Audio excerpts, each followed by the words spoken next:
சேது நாட்டின் தலைநகர் திருக்கோயிலூர்.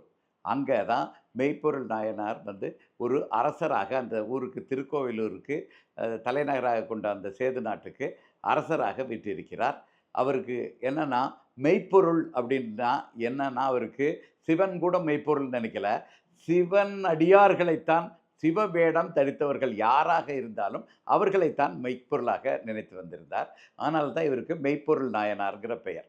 அவர் செல்வச் செழிப்பான ஒரு நாடு. அதில நீதி தவறாமல் ஆட்சி புரிகிறார்.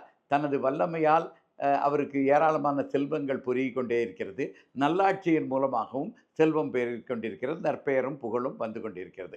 இவர் அதிலிருந்து வர்றது எல்லாத்தையுமே சிவவேடம் தரித்தவர்கள், சிவனடியார்கள் யார் வந்தாலும் அவர்கள் கேட்கறதுக்கு முன்னாலேயே அவர்களுடைய திருக்குறிப்பை அறிந்து என்ன வேணுங்கிறத அவர்களுக்கு வேணுங்கிற தேவைகளை நிறைவேற்றுதல்ல கவனம் செலுத்தி வருகிறார். அரசராக இருந்ததுனால அது எளிதாகவும் நடந்து கொண்டிருக்கிறது.